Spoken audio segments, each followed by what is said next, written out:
Hey guys, in this video, I'll show you how to connect TikTok Ads Manager to Shopify. Alright, let's begin.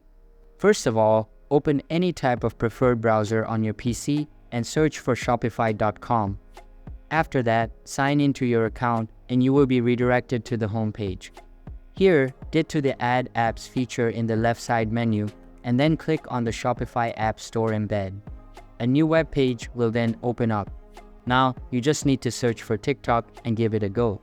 Once you find the TikTok app, click on it and then click on the install button.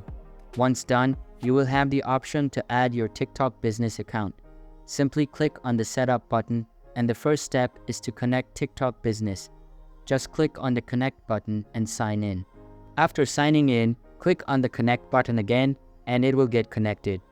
Similarly, follow the same steps to connect each and every account you want to link. Once you have connected all your accounts, select the enhanced level and confirm your selection. After that, enter the required information and click on the finish button. You can see that the request has been sent and you just need to wait for them to respond.